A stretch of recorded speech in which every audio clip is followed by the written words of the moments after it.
So this is the Treating Premenstrual Disorders webinar. I'm Brett Buchert. I do communications and impact at IAPMD. I have lived experience of PMDD myself and got involved with the organization actually through peer support about 7 or so years ago. And I also am the co-creator of the maybe PMDD symptom tracking app. And I'm joined today with Dr. Tory Eisenlohr-Moul, who will share a little bit about herself. Yeah, awesome. Welcome, everyone. I'm Tory Eisenlohr-Moul. I am an associate professor of psychiatry at the University of Illinois at Chicago. I'm also a clinical psychologist by training, and my lab and my clinical work focuses on premenstrual disorders. I was the clinical advisory board chair from I want to say 2016 or 2017 through this year. I finally kind of decided it was time to pass the torch on, but still really involved with the organization. And I'm really excited today because this ebook that we made, really trying to integrate the evidence around treatments for PMDD and PME, as well as patient experience and clinician experience, and just kind of the richness of all of that. This has been going on for a long time. We've been working on some version of this for maybe 4 or 5 years. Really since I started, and so it's really exciting to finally be sharing this with you today. It's not perfect, but I think it's a really awesome resource. So welcome, and yeah. Yeah, so today we're going to ask one of our most asked question is, what are the treatments for PMDD and PME, particularly those that are evidence-based? And as Tori mentioned, the ebook that just came out today has really evolved over the years. And when I joined the organization, and over the past years ago, there was a treatment options page, which was really kind of set it apart from other places offering support for PMDs. And that evolved over a few years to these amazing clinical guidelines to support clinicians in treating PMDs. But it was more of a clinical tone to things to the person that's prescribing or offering this the guidance. And then we translated that into kind of an ebook format. But then through our patient-centered work over the past few years, it became more apparent that that was the kind of voice and the angle that we wanted to take writing about treatment options, which doesn't mean we're simplifying the language or necessarily the science. It's just taking the information from a different perspective. And so I'm really proud of the ebook that we've put forth. I was more involved with the editing myself, and the presentation today is going to do an overview of what's included in the ebook. So if anything piques your interest, you want to know more about, it would be great to check out that resource. And this is a really high level overview. The book is very long and very detailed and gives a lot of kind of highlights patient experience, clinician experience, little tips and tricks, things you might experience when seeking care, things like that.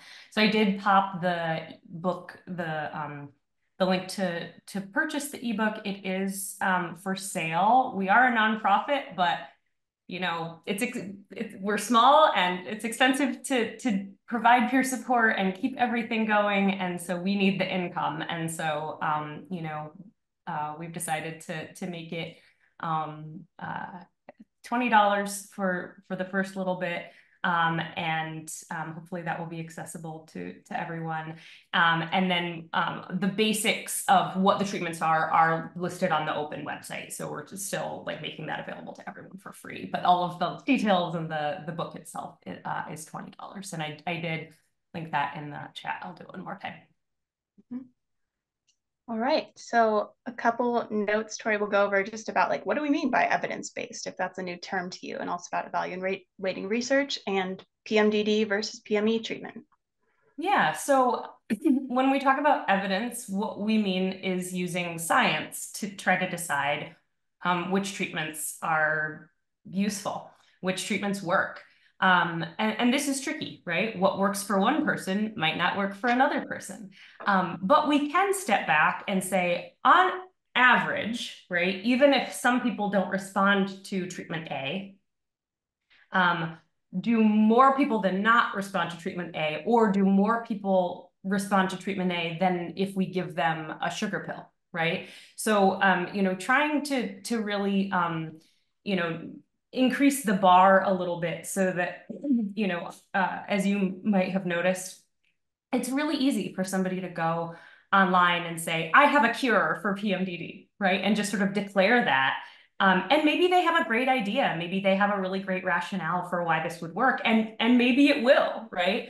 But if that's the only bar to entry, to kind of saying, here's a treatment, we think that maybe that's not high enough, that maybe we need to actually test these treatments against a sugar pill or against other things that we know work to see if, on balance, it's more helpful than, basically giving a placebo. And having said that, again, what works for one person doesn't work for everyone. And so just because we say, oh, this is an evidence-based treatment, the scientific clinical trials where we give randomized people to get a placebo or this treatment show that, the treatment is better than a sugar pill, that doesn't mean it's going to work for everyone. On the other hand,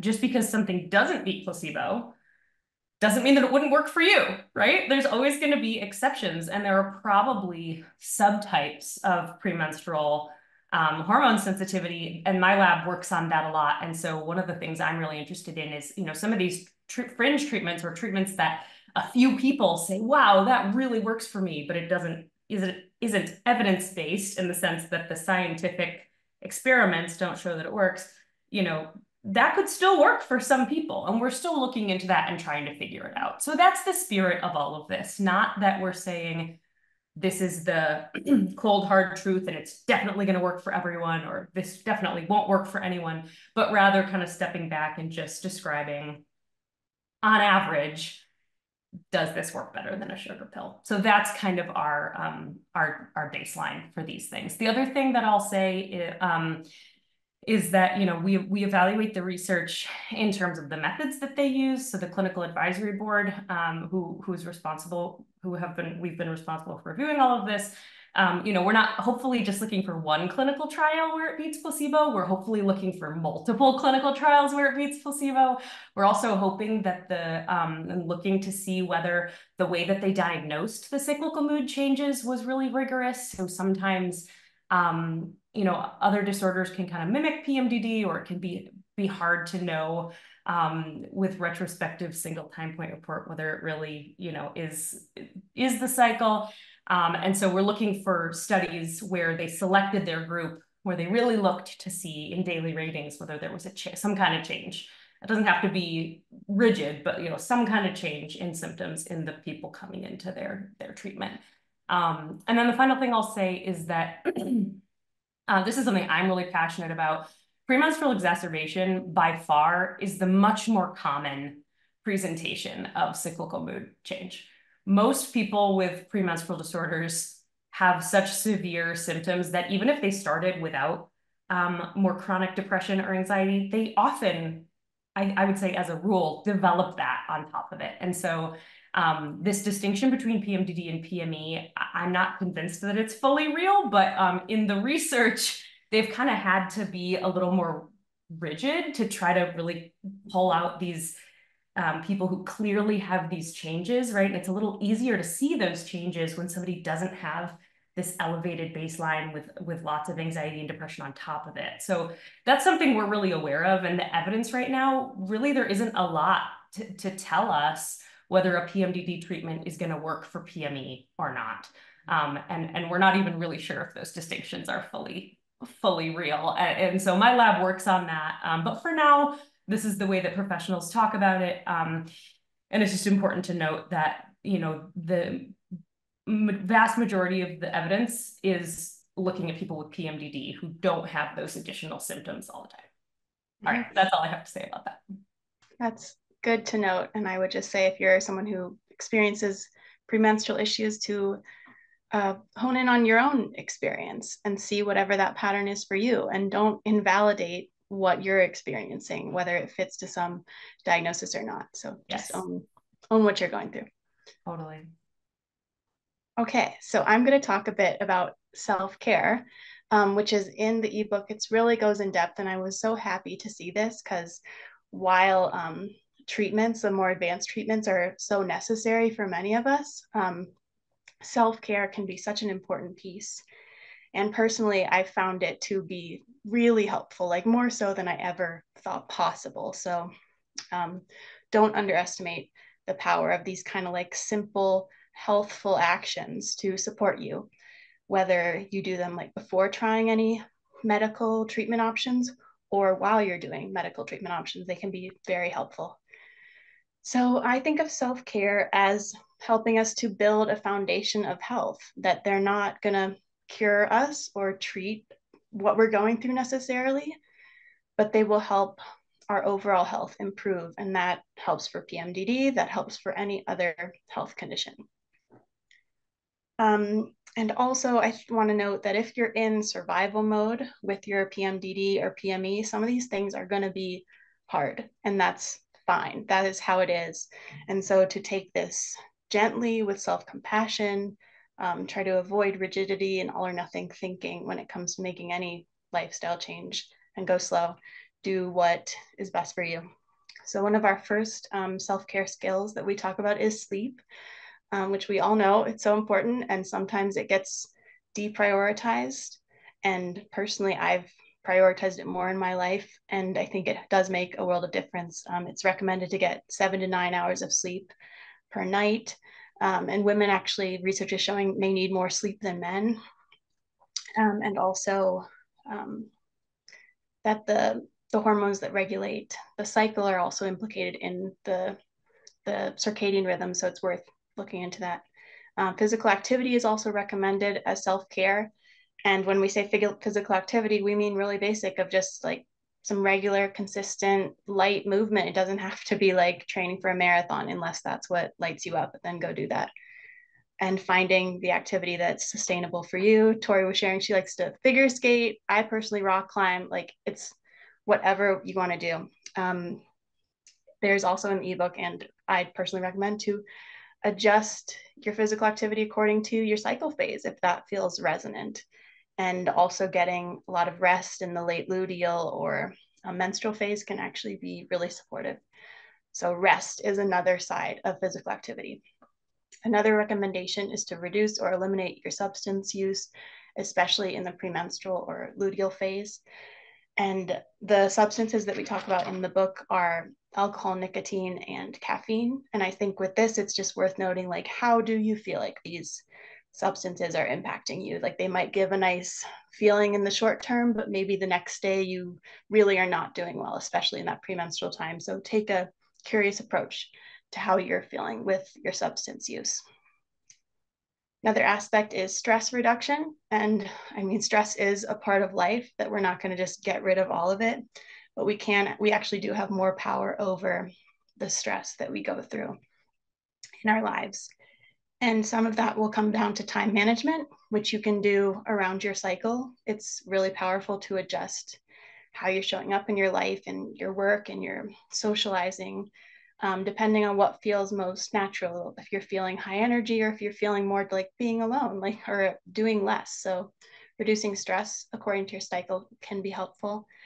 Some protective factors for stress management are building relationships, both for support with fellow people in the PMDD community or just friends, but also for fun. That's great for stress reduction, as well as carving out time to relax. And we also, if work stress is a particular one for you, we do have a webinar on Saturday with Amanda Shea, an organizational psychologist, who's really going to dive into that. So come along to that if you would like to. Then we have a section covering nutrition, which we're not saying that there's some evidence-based diet that's going to solve your PMDD. It hasn't been shown in research that there is one. And I mean, maybe someday that'll come up. But really with nutrition, we suggest like kind of a back to basics, to just healthful nutrition, of getting carbs, protein, fats, balanced from whole food sources as much as you can. And I personally want to share that with nutrition, to reframe it from the idea of solving or curing or treatment, and just as setting a foundation for your health, which impacts your reproductive system, which impacts your brain health, all of it. I also want to just interject here that one thing my friend Jess Peters always says about this, who's also on the cab, is that this is also individual. You know, some people feel great on a high protein diet, other people don't, right? As an example. So, you know, some people can be vegetarian and feel awesome, others can't, right? Yeah, So I think like figuring, like kind of doing some tracking and like figure out what works for you is really important. exactly. And I want to note one other thing about the focus of nutrition and food and diet, especially for those of us who are socialized as girls and women, is often focused on weight control. And that's not what we're talking about here necessarily. And so to step outside of that paradigm and think of other aspects of your health and how your food and nutrition can support that. And getting help from dietitians, nutritionists, that can all be supportive so you don't have to do it all yourself or know all the things. Then one last aspect about self-care is peer support. And peer support has been a cornerstone of our organization since its inception. We were founded on peer support and have formalized groups and also more informal support on our social media. But having peers who understand PMDs is really critical to getting through it, to being able to express what you're dealing with and have someone say, I hear you, and not be trying to fix you, but that can be powerful. So therapy is also recommended treatment for PMDs. Cognitive behavioral therapy is a type of therapy that focuses on changing thoughts and behaviors to manage our symptoms, and it does show evidence to help PMDD. It can be helpful for addressing negative self-talk and the beliefs we have about ourselves and our cycles and all of those things. And most therapists, social workers, psychologists, like there's lots of different names for the people who practice these therapies. They often do different types. So if you're working with a therapist or you're planning to see someone, you can see if they would be interested in doing cognitive behavioral therapy, which is what a lot of therapists have been trained in to do. Dialectical behavior therapy is another therapy that can be supportive for PMDD and PME. I don't believe there's research on this specifically, but it makes sense that this would be helpful because it's a therapy that's particularly helpful if you have suicidal thoughts, or even if it's not suicidal thoughts, but kind of the crisis mode that PMDs can get you in. That dialectical behavior therapy can be really helpful in helping you build skills. It's a skills-based therapy on like 4 tenets of mindfulness, emotion regulation, distress tolerance, and interpersonal effectiveness, which I think just hearing those, it's like, yeah, that resonates for PMDs. So definitely something to look into. It's kind of like workbook, workshop-esque. So if that like mode fits for how you think of doing things, I think that'd be really supportive. General counseling and psychotherapy or just talk therapy can also be helpful for PMDs. And again, wouldn't approach it as going to like solve everything, but it's helpful to have someone unbiased who's trained in psychology to support you and to whether that this is before trying treatments or while you are doing them to navigate the whole process of PMDs and treatment. Okay. Now I'll turn it over to Tori, who's going to talk more about the treatments that have strong evidence. Yeah, great. Before we move on, I just there was a question that I think is really fascinating. Eleanor says, regarding sleep, I live in the far north, so we have 3 months of total darkness in winter. Is there any research on how this might impact premenstrual disorders? I am not aware of the research, but I just did a very quick PubMed search, and it does look like there's a little bit of research on this. So we're gonna, what I'm gonna do is I'm gonna pass this along to our clinical advisory board chair to add to the sort of frequently asked questions database, and we'll have somebody do a deep dive and look into that and give an informed answer. But it looks like there might be something going on there. And what I would say in general is that for a lot of people who are sensitive to light changes, it can definitely affect like your baseline mood and stress levels. And we know that those things you know, can kind of affect the severity of your PMS or PMDD. So, you know, that's, it's plausible. Yeah. I'm sorry, I don't have a better sort of clear answer right now, but we will absolutely pass that on. Oh, and then one more question that I think is relevant to the prior section. Hi, I'd like to know if you know how NLP and coaching could help with PMDD and PME. I'm not actually sure what NLP is. Do you know, Brett? I want to say it's like the natural linguistic programming or something. I think it's like brain. Yeah, Neuralink. Oh, okay. I don't know any. I don't know. There's definitely not clinical trials on it. So I'm not sure that we really know. Not necessarily evidence-based, but yeah, I mean, comes down to this, like coaching, I mean, try it. coaching is such a broad term, and it's actually not regulated by the professional, which I've actually had positive coaching experiences myself. So I'm not saying it's like a wholly bad thing. I think some people can really have some specialized knowledge that's helpful. On the other hand, just know that coaching is like is not regulated by the government, or, you know, kind of, you know, so it can really vary in sort of quality and expertise. Is there anything known about insomnia as a symptom in the luteal phase, which has an effect? Yeah, so insomnia is a symptom of PMDD, in fact. My graduate student, Anisha Nagpal, who's a MD PhD student, she's brilliant. She's a neuroscience student. She just got a big grant to look at sleep and menstrual cycle changes. And we have some really exciting data using Oura rings to look at this. So there is a tiny bit of evidence on this, but it's not as sort of intensive as we would need to really understand, like, do the sleep changes start first and then the mood symptoms come, or are the sleep changes just sort of happening at the same time as everything else, right? So it's a fascinating question, and one that we are excited to dig into more. All right, I'm gonna move forward with this, so you can advance the slide. So treatments with strong evidence. So this means if something's listed in this section, it means that there are multiple big randomized controlled trials. So with a sugar pill control, where we see that more patients than not respond to a reasonable degree and are feeling better, more so than on a sugar pill.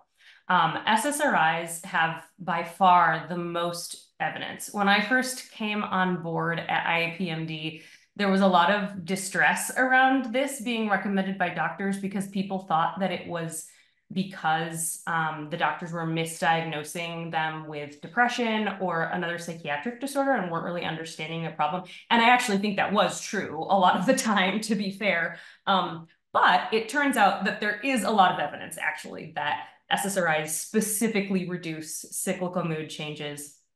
And they do so pretty quickly, faster. They work faster than what we see in depression or anxiety clinical trials. So in the bulk of people, really, in about a day, we see a major reduction relative to a sugar pill. So that's really, you know, if I was going to rebrand these medications now, I would put PMDD first. I would say it's an anti-PMDD med first, and then, yeah, I guess later on downstream, it also kind of helps out with anxiety and depression, but it takes a lot longer to do those things. There's a kind of a surprise there for a lot of patients that this is actually, there's a lot of evidence around it. The studies are really high quality. The dosing schedules, it can be continuous, so you can take it all the time. Often people do that. If you have a really consistent cycle, it's also possible to take it only in the luteal phase, and people who only have PMDD and don't have additional diagnoses can take it just in the luteal phase, so between ovulation and menses, and it works just as well. And the withdrawal symptoms that we sometimes see on people who take SSRIs, or selective serotonin reuptake inhibitors, for a long time continuously and then stop, we don't see those when people just take it for 14 days and then stop. At least not in the majority of, not not in a large number of people, and not to a large degree. So that's good news.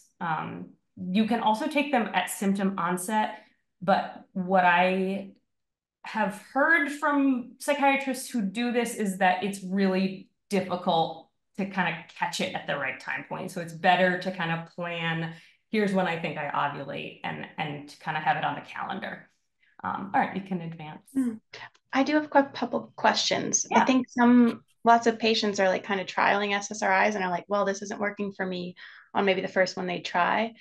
Is it recommended to switch around with dosage with your psychiatrist, or go to a different pill, different type? Yeah, so there are many different kinds of SSRIs and SNRIs, which are a slight variation on this.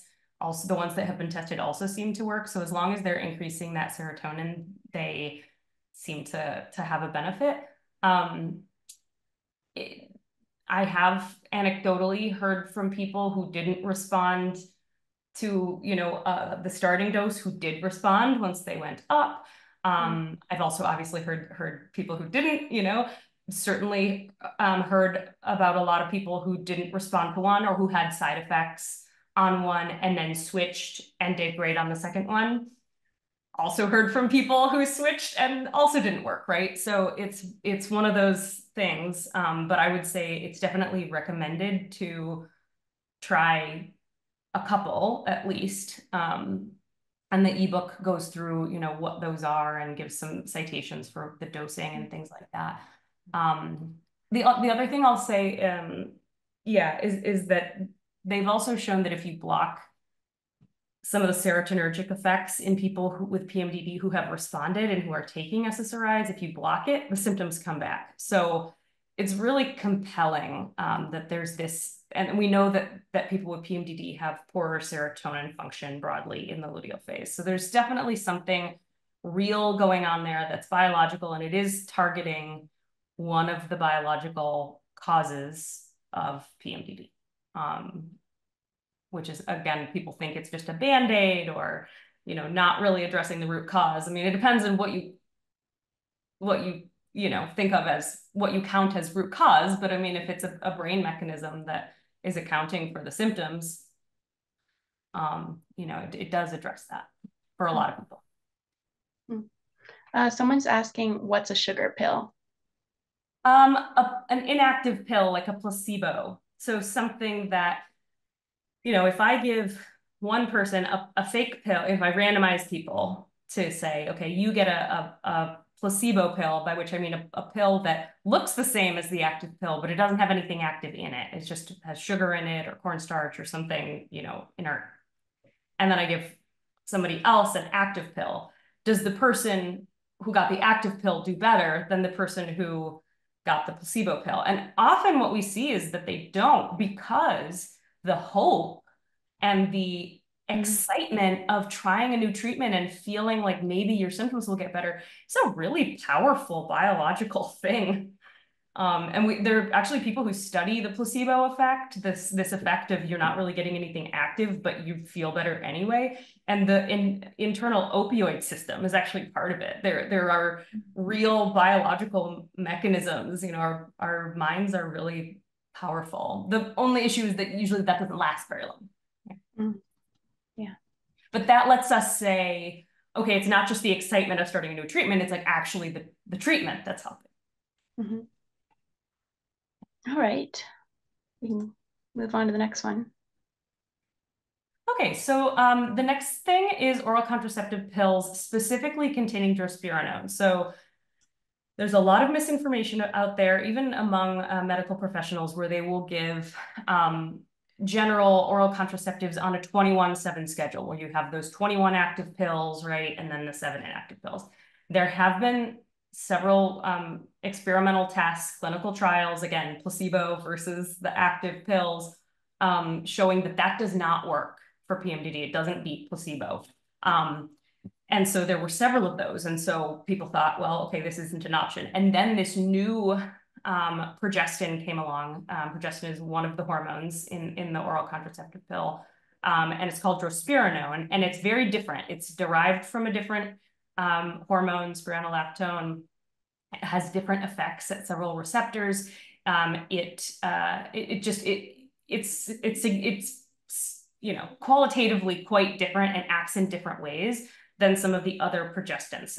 So they all act at the progesterone receptor, but they also have their own sort of unique aspects to them without getting into too much of the science. So drospirenone has been trialed several times and seems to work pretty well. Not as well as SSRIs, but it does work better than a placebo in a couple of large trials. And I think for people who need a birth control pill, who need contraception, who want to prevent pregnancy, this can be a good thing to try. I also see a lot of people on both this and SSRIs, to be honest. That can be a winning strategy for a lot of people. So the other thing that they do with this is to try to close that gap, because one of the possibilities is that 21/7 schedule, those 7 days off the active hormone pills. One of the things that they thought is, well, maybe that sort of causes more fluctuation. It's too much time off the hormones, and so it's causing this big flux. And so the other thing that they did with these pills is they shortened that hormone-free interval to 4 days. So instead of taking instead of not taking the active hormones for 7 days, like you would with a normal oral contraceptive pill, you only don't for 4 days. And some people also take it continuously and just don't bother. And there's no medical, the OB-GYNs tell us these days, there's no medical reason to have a sort of a oral contraceptive pill withdrawal bleed and have those days off. There's, unless you have some specific other medical reason, there's no broad reason for that. Yeah, so Yaz is the one that has been tested. If there's breakthrough bleeding, there's a version of Yaz that has slightly higher estrogen that a lot of people will use. I think it's called Yasmin, that seems to suppress like some of that like longer term bleeding that some people have on Yaz. So that's something to keep in mind. It's worth noting that so drospirenone containing oral contraceptives here, what we're talking about is the ones that have drospirenone and estrogen in them. Or phenylestradiol, which is a synthetic form of estrogen. There is a version that just came out a couple of years ago called Slind that is just a slightly higher dose of the drospirenone. And this can be taken by people who have, maybe a family history of blood clots, or I think other risk factors where they can't take estrogen. That probably wouldn't be the first thing they go to for people with a family history of blood clots, just because drospirenone itself is a little bit higher risk than some of the other ones, but it can be an option basically. And we talk about all the details of this in the book. It can be an option for people who do have some of these other complicated medical factors, and it does suppress ovulation. So it hasn't been tested against a placebo for PMDD, but I would say that, Slind is something that, is an interesting kind of add-on to this picture. So if someone has taken Yaz or, some of the types and it's not been effective for them, would there be any recommendation to try other oral contraceptive pills, or would it be better to move on to a different area of treatment? So in terms of the clinical trials data suggests that Yaz specifically beats placebo. There are not clinical trials. Well, there's one clinical trial showing that continuous levonorgestrel plus ethinylestradiol can be effective, but then that didn't replicate in the other one, in the other study, and the effects were kind of small. And so, honestly, if it were my patient, I would say let's move on to other things. But I would say consult with a physician who has some experience with PMDD. And it's if you need contraception, and you're not in a crisis state, I would say it's reasonable to try some of these other ones. And we talk about things in the book.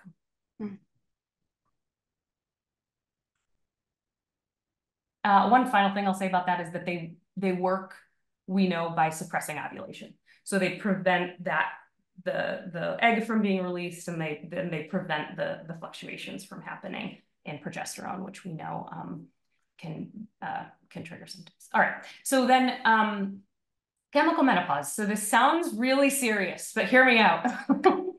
I think this is a really underutilized treatment. You know, it's an invasive treatment, and so it's something that, you know, should really only be considered if your symptoms are pretty severe, and if you, you know, have talked to a physician and you've determined that it's safe for you to do that.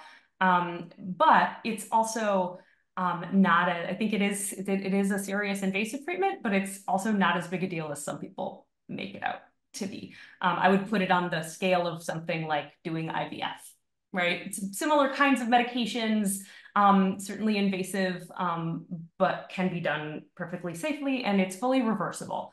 So basically what it does is it shuts down the HPG axis. So it basically, at the level of the brain, it shuts down the signals to the ovaries to ovulate.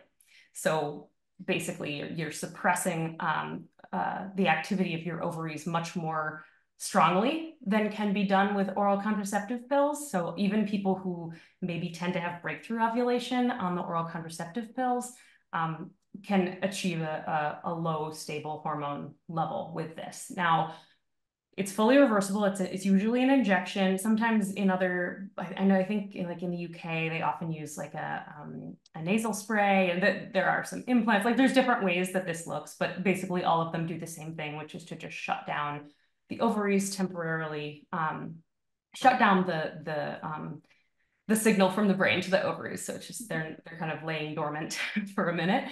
And usually it's a monthly process. There are some options for longer, so like a 3-month injection that lasts for 3 months.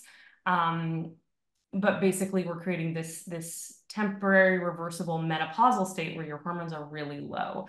Low and stable tends to be good for PMDD. However, there is some evidence that in that initial step, when you really go down into that menopausal state, if you have a history of major depressive episodes, or, you know, kind of outside of PMDD, just having a lot of depression, that can be a time of greater risk for just the depression. You know, the PMDD won't be there usually, but sometimes the depression, the sadness, the fatigue, the low mood, maybe a little bit of cognitive fogginess, that kind of thing. And there are some risks long-term with having that really low hormone level, because our bodies, especially pre-menopause, need estrogen, our brain, our heart, our bones, and other things. So it has to be used with hormone add back if it's going to be used in the longer term. So they have to add back estrogen and progesterone. And if you think about it, what that looks like is you're sort of mimicking a luteal phase, right? You're sort of adding back estrogen and progesterone. So, you know, if you're creating a luteal phase, you're going to have symptoms. The good news is that those symptoms usually, from what we can tell in the clinical trials, only last about a month.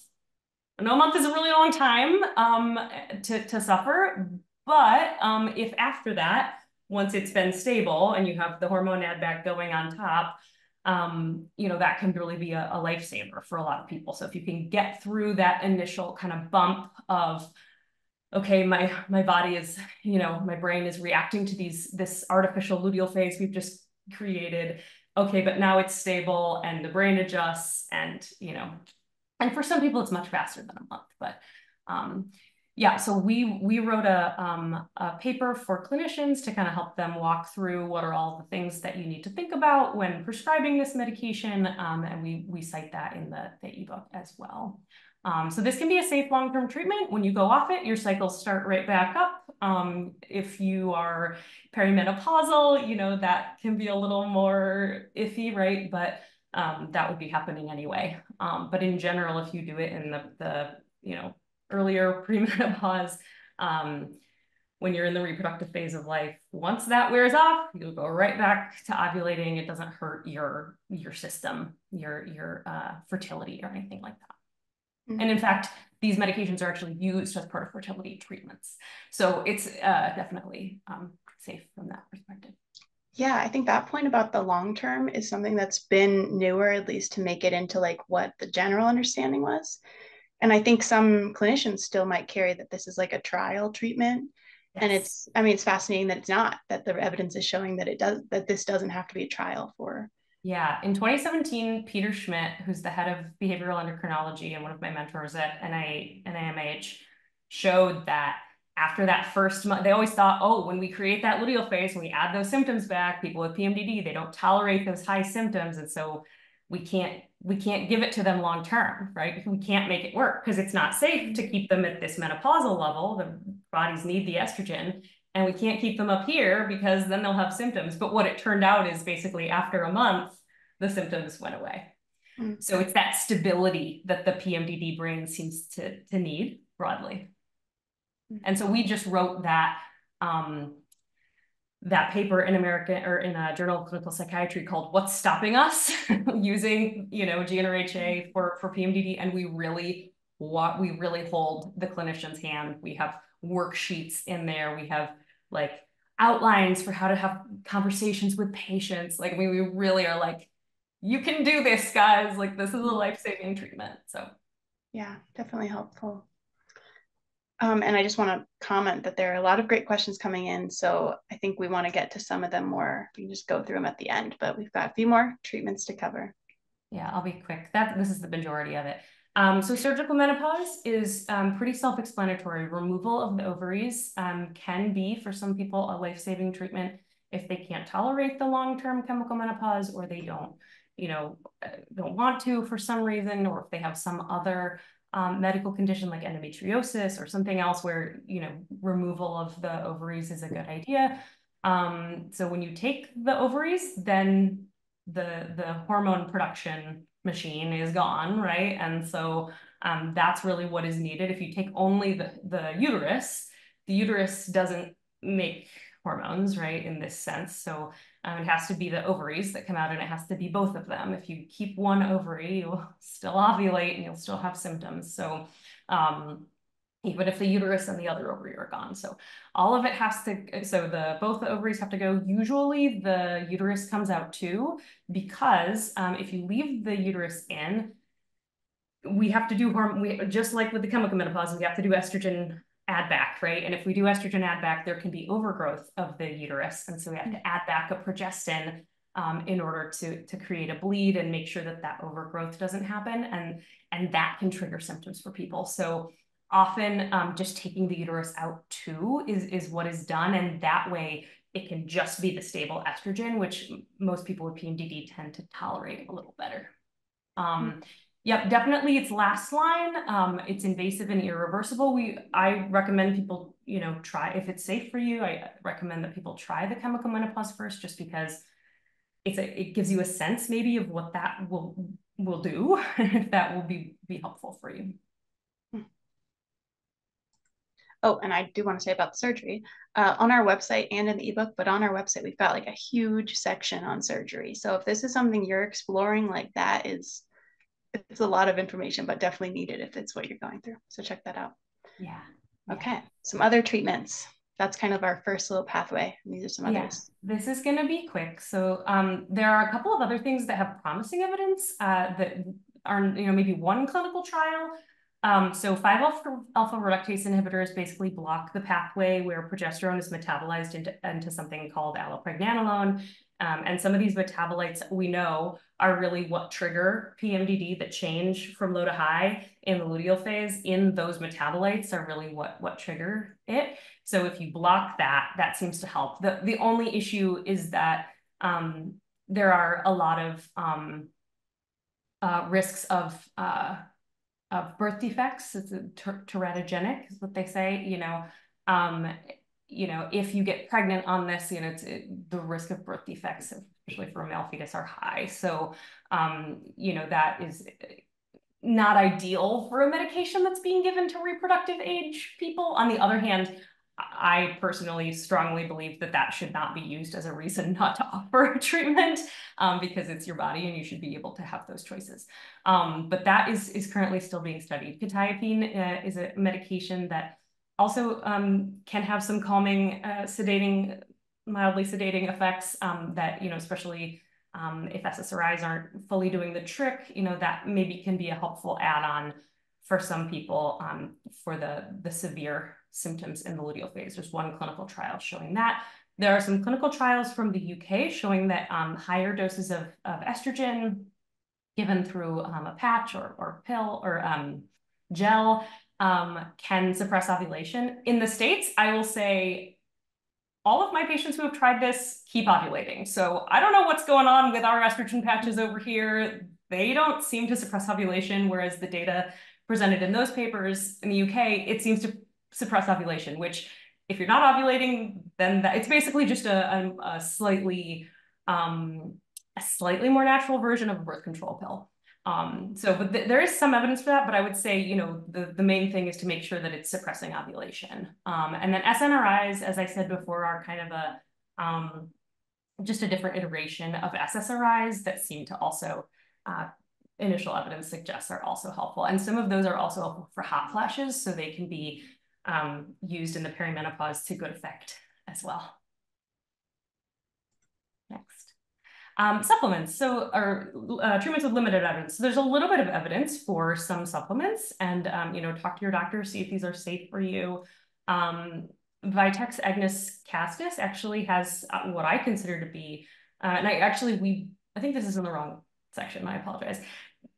It's actually in the promising section in the ebook, and it should be, because there are several clinical trials that I think are of at least moderately high quality, showing that it does reduce PMDD symptoms. And so I think that is a supplement that is most worth trying. Some of these other ones, there's kind of inconsistent evidence, and a lot of the studies, you know, don't really do a nice job selecting their samples to show that people actually have emotional changes, but each of these may be helpful. One really important point is never take St. John's wort with an SSRI, because that can cause serotonin syndrome. It's really dangerous. So, you know, make sure that your doctor knows the supplements that you're taking, because supplements are technically the same thing as medications, right? I mean, they have active substances in them, and they can interact, and they can, you know, do good and bad things. So benzodiazepines are things like Xanax or Klonopin.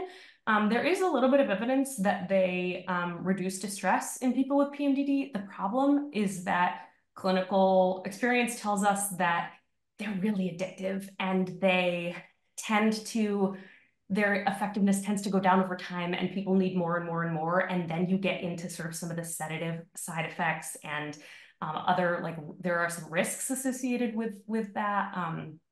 Not good for the brain to be on high doses of those for a long time. And so this isn't recommended, although it can be a kind of you know, used really judiciously, like one or two once in a while, I think is the way that I see it used. Tricyclic antidepressants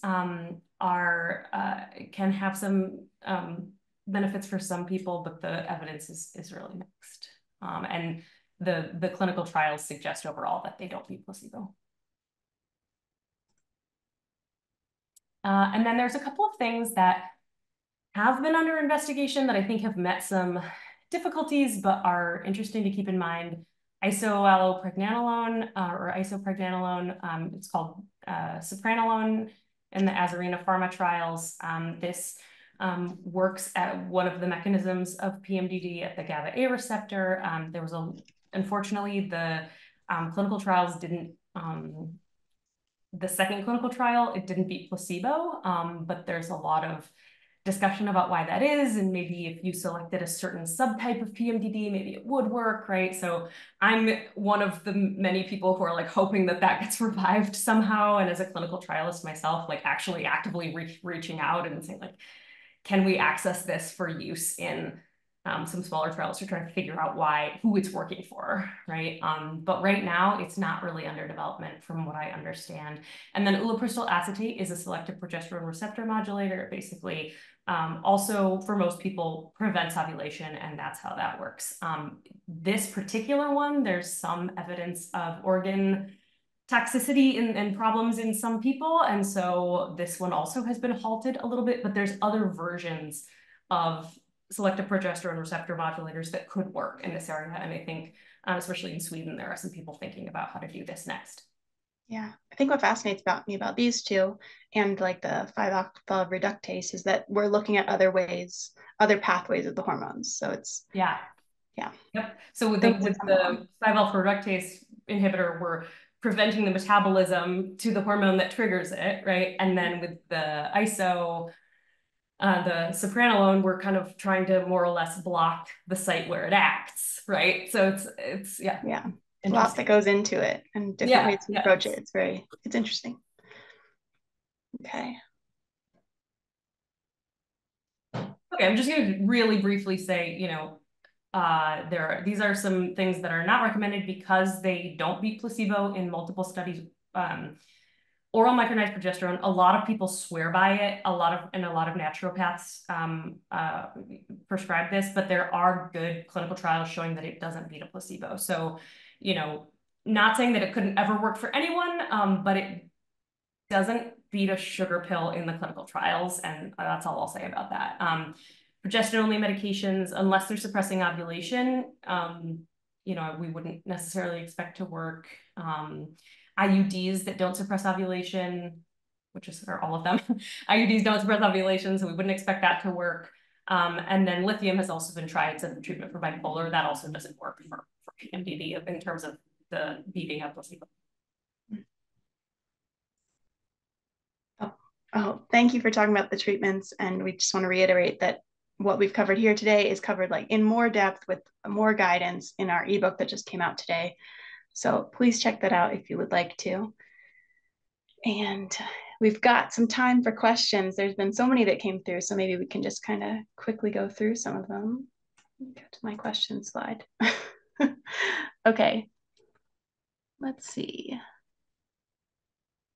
There was a question about TMS for PMDs. Is there any research on that?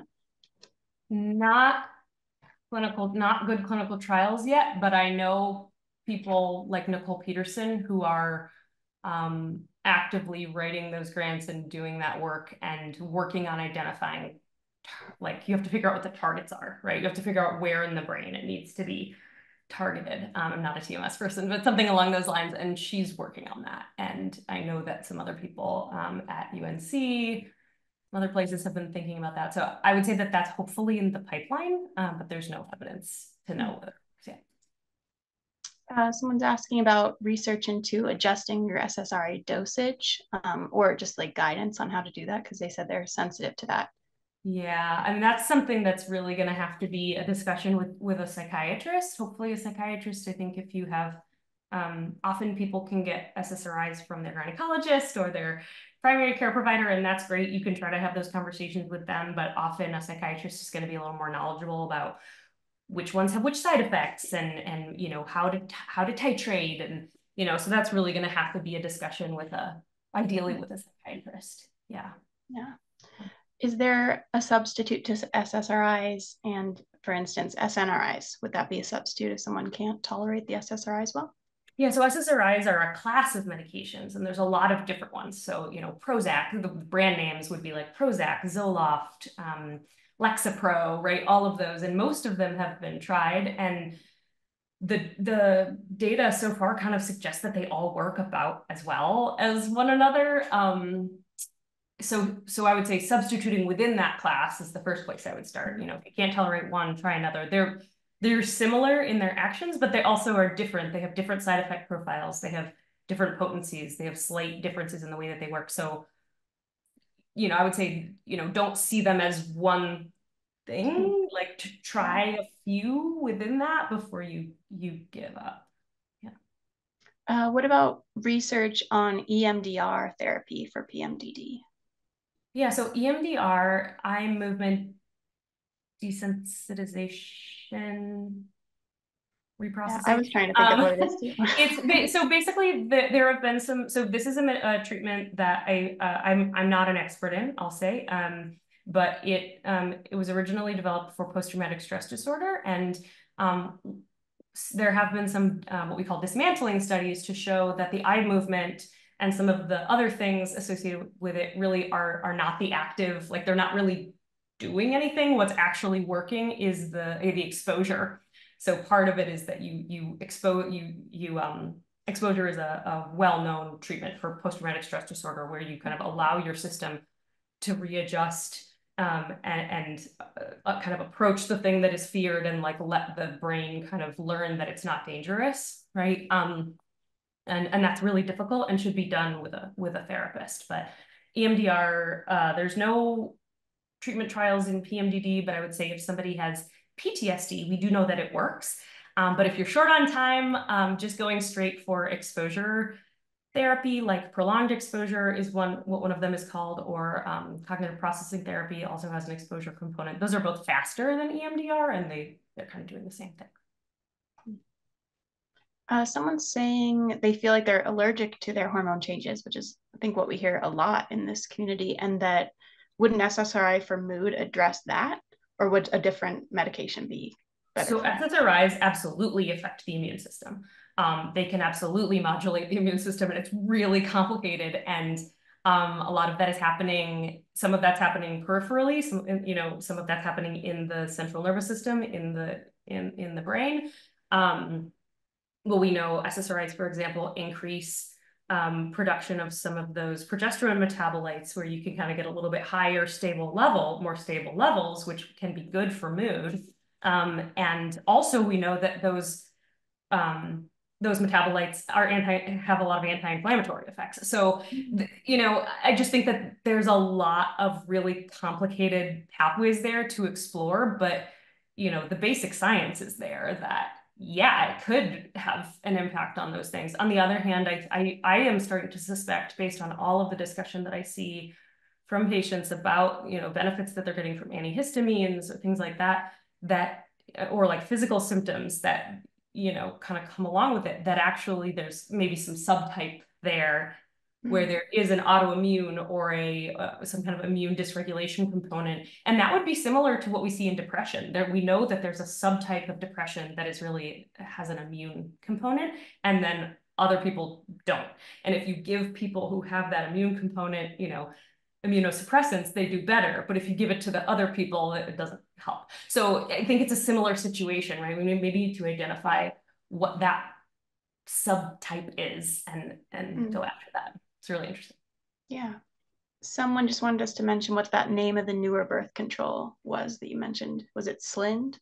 SLIND, yeah. And I want to say again, there are no placebo-controlled trials of SLIND, which is drospirenone 4 milligrams. There's no randomized controlled trials, no placebo experiments of that for PMDD. So we don't know if it works, but what we do know is that it does suppress ovulation. And usually when things suppress ovulation, there's a chance that it could help PMDD.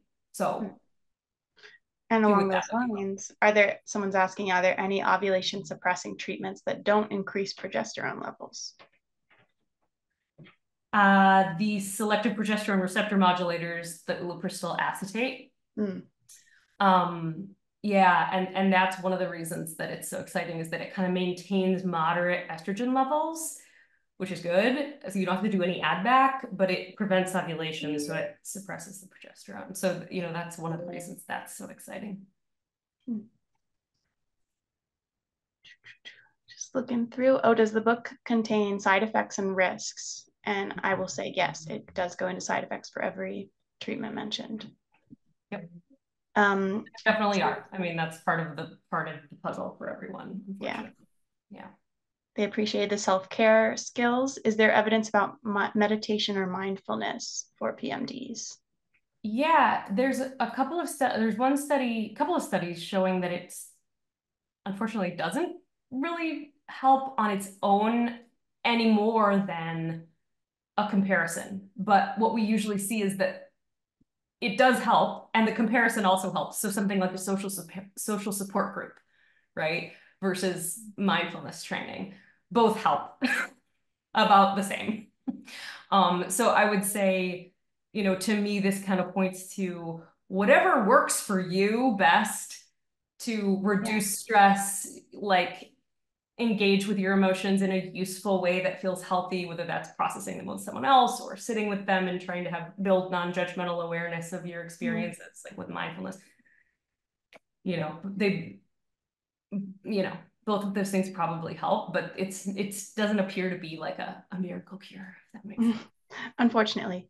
Yeah. But we do have a mindfulness group on Mondays throughout this month. So if that feels aligned for them, check that out. Yeah, mindfulness is amazing. I'm a mindfulness-based therapist. Like, I believe in it. I think it's a super important foundation of health. But I also don't want people going into it being like, It's probably one of those foundations of health as opposed to like specifically treating PMD. Yeah. Someone asked, is the ebook printable? And I would say yes, you can download it as a PDF and print it out, put it in a binder or whatever you like.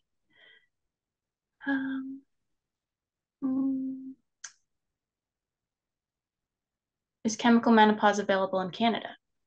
Yes. I mean, it exists. So one of the things to know is that it exists everywhere because it's an evidence-based treatment for endometriosis and for fibroids and for some other things. So it's on the menu, you know, at OB/GYN offices. The issue is that they're not used to applying it for PMDD, right? Mm-hmm. And so that's why Dr. Wagner-Schumann, who's on our clinical advisory board, and I wrote that paper called What's Stopping Us, that really helps clinicians walk through step by step, okay, how do I do this for PMDD? Yeah, it should be available in any developed country because it's a kind of a core medication that is used for a lot of things. It's also used for cancer treatment for people who have hormone-related cancers. It's part of how they manage those risks. So it's readily available.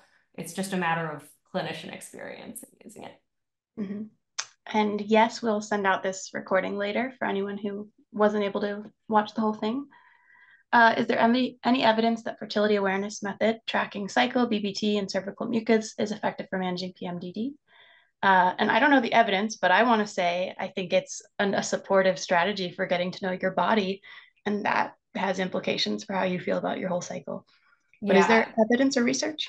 No, there isn't, but I agree. I mean, I think that's one of the things that, you know, in developing kind of, you know, we're working on developing psychotherapies that are skills-based, that are specifically for PMDD, right? And that's one of the things that we are expecting to be helpful is like, you know, for some people actually ovulation testing or you know, using some of these wearables or like whatever way they can kind of start to anticipate, okay, I'm starting to see my temperature rise. I ovulated. Okay, what skills do I need to have in place? Like, what support do I need? You know? Yeah.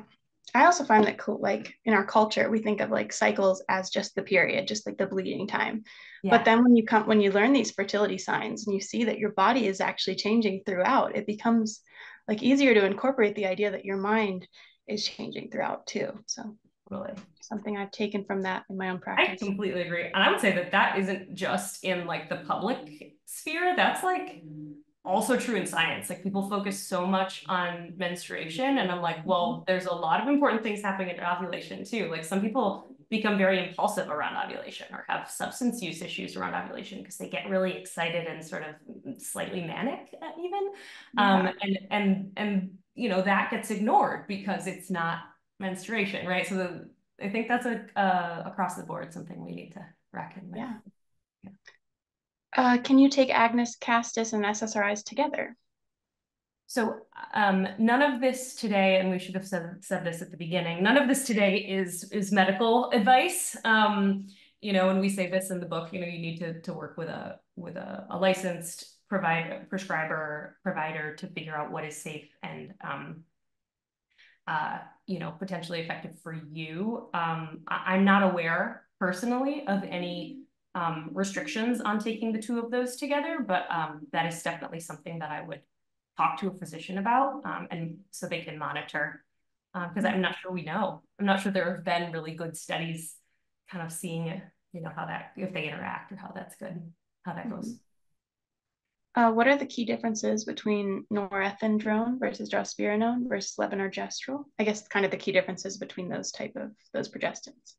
Yeah, so there's a lot of differences, but I would say probably the biggest one that comes to mind is effects on mineralocorticoid and glucocorticoid receptors, and androgen receptors. So these progesterone receptor agonists, the progestins, as we call them, they don't just act on the progesterone receptor. A lot of them act on these other receptors too. And you know, just off the top, that's kind of the thing that stands out to me is that drospirenone is unique in that it doesn't have as much of those other activities, or it has beneficial effects on some of those receptors.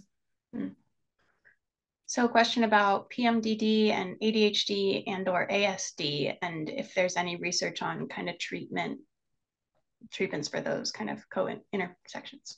No, but we have a couple. I'm on a grant with autism and the cycle, and I'm on a grant with ADHD and the cycle. So, and the National Institute of Health understands that it's a priority area, and we're working on it to, we're getting close to done with the ADHD study. That's with Michelle Martell at the University of Kentucky, who's an ADHD scientist and who studies the cycle as well.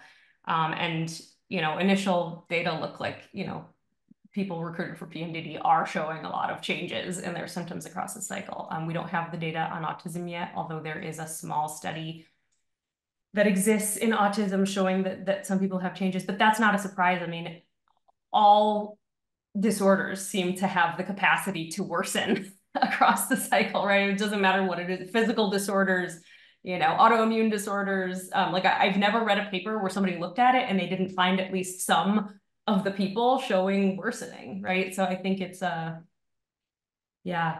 we don't have a treatment plan for that yet, but we're thinking about it and we care about it. And I think it's really important. It's good to hear. Let's see. In the meantime, you can talk to your psychiatrist. I know a lot of psychiatrists who adjust the dosages of, medications that they're using with their ADHD patients with ADHD. Obviously you'd have to talk to the doctor about that, but that's something that people do. I know psychiatrists do.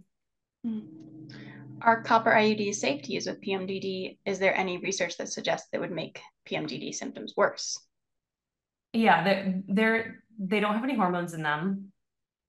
So they are, by a lot of people, I would say kind of just on logical grounds recommended for PMDD, just because there's no hormones. If you so what Andrea Rapkin says, she's an OB-GYN who works on PMDD. She gave a talk for us, and she said that for a lot of folks, the copper IUD can worsen physical symptoms, cramping, bleeding, things like that. So if you're a person who already has a lot of physical symptoms, I might take that into account and talk to your OB-GYN about, the safety and practicality of that for you. On the other hand, another thing she said was that taking NSAIDs going into that can actually prevent a lot of those problems. So that is something that I would talk to an OB-GYN about, and I would assume that they would kind of have a plan around that. To hopefully reduce some of those risks. But it's not a treatment for PMDD because it doesn't prevent ovulation. But if you need contraception, certainly it's an option. A couple quick questions about drospirenone. One was, are they not recommended for people who have migraines with aura? And then another one, are they indicated for women over the age of 35? So that's where that SLIND option comes in. So Yaz has phenylestradiol in it. And if you have migraines, there's a lot of things that would make any hormone, any estradiol in it unsafe. So migraines with aura, family history of significant family history of blood clots or known genetic mutations that increase your risk of blood clots, being a smoker over the age of 30, above a certain weight, there are these things kind of synergistically act to increase the risk of blood clots. So they typically don't like to give estrogen containing birth control at all, or estrogen containing anything at that point, when you have a lot of those interacting risk factors, or some of them are just, even if you just have the one. SLIND is just the progestin, and is marketed as sort of like, this is safe for people who can't take estrogen. And so that's something I would certainly talk to your OB-GYN about. Again, we don't have clinical trials to know whether it works for PMDD, but we do know that it suppresses ovulation. And when things suppress ovulation, often things go better for people with PMDD. So, that's kind of an exciting possibility, I would say. What about for drospirenone for people over 35? Is there any issue with that? It's not just the being over 35. It's the combination of being over 35 and other things. So if you go to this is an American perspective, I know, but if you go to the CDC website, if you search like CDC oral contraceptive guidelines, they have really clear charts about how all of these things kind of interact. And if you have this thing, this risk factor and that risk factor and this other one, then you know, probably shouldn't take an estrogen, right? Like they kind of lay the whole thing out and give recommendations based on, it's not just one risk factor usually, right? It's there are a few risk factors where it's like if you just have that one, then that's enough and you shouldn't take anything, right? But a lot of them are more kind of like, well, together, right? If you're over 35 and also a smoker and also maybe have some extra weight on, right? Like higher weight, you know, like that, you know, can you know, just statistically increases risk for blood clots. Like I personally could not take estrogen because of, you know, I'm just a larger person who is over 35. I also happen to have factor V Leiden, so that clotting disorder. So I can't take any estrogen ever. But for some people, you know, a mixture of those, if a doctor might decide that the benefits outweigh the costs, right? So that you know, kind of have to have that conversation. Someone's asking research on acupuncture for helping PMDD. There's no clinical trials where the PMDD has been identified in a reasonable way where we kind of know that there are cyclical emotional symptoms, right? Like that's kind of the limitation there. So I would say like more work is needed. And I guess someone just wanted to clarify the source of those risk factors that you were just mentioning for the blood clots. Yeah, let me just look it up for you. This is something that this is intended for doctors and, you know, something that that doctors should be considering. Let's see. I want to make sure I find the right link. Thank you for all these questions, everyone. Yeah, these are great. Yeah. Brett, while I'm looking this up, are there any kind of reactions as a patient that, you know, you want to share or things that you think might be important? I mean, I just think I feel like we've come a long way in a quick time. Like since I've been with the organization in the PMDD space in like 7 years or so, things have exponentially gotten better, like as far as the research that's happening. And so I know it can feel like nobody's focusing on this at all, but it like from this space, even as like a patient advocate, people are working on this and it takes time to do these studies. But it's really, it makes me feel happy that there's more coming about and that they're exploring different options that work for more people. So it's a hopeful feeling I have. I'm glad to hear that. I think, you know, on my side, it's discouraging because so many of these really promising treatments that were kind of in the pipeline have hit these brick walls, and that's frustrating, right? But I also like I do see light at the end of the tunnel. So I did just put in the chat the link. You have to scroll to the bottom, and there's it says MEC summary chart color, and that's the one you want. You can select that. And that talks about sort of the general criteria from experts in terms of eligibility for different kinds of hormonal contraceptives. And it actually includes eligibility for not just combined estrogen progestin ones, but also progestin only and IUD with progestin, and, you know, so yeah, check that out for sure. And that's a resource for healthcare providers. Like that's not, if it's hard to read, like that makes sense because it's technically for doctors. But that is like, I would say like kind of one of the authorities that I usually would look to see what's safe for this person. Yeah, someone is mentioning that it's different depending on country too, that some things lag behind. Totally. And I want to say, you know, I think, you know, there's some things that are better in the UK. There's some things that are better in America. There's, you know, it's a mix, and certain things that are only available in certain places. Like there's a birth control that has, I want to say it's drospirenone and estradiol, like natural estradiol, or it's called Zoli, I think.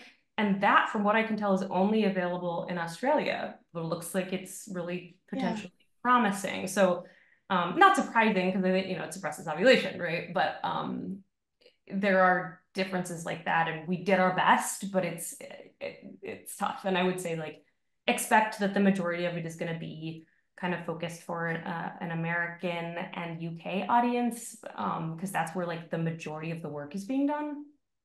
And you know, keep sending us feedback about what is and isn't available in your country, in your area. Like, we want to know that, and we want to maybe help advocate in some of those ways too. You know, we're a small organization, but we are trying to be international. We're trying to, you know, make things better for everyone. Yeah, and Peter is also saying that Zoli is also available in the UK. So great. Things are moving. Yeah. Somebody please correct me if I'm wrong, but it's not on the docket in the States, because I was really interested in it as like something like to do a clinical trial on it in the States, like with a larger group, because you know that I'm a trialist, that's what I do, and it's not available from what I could tell.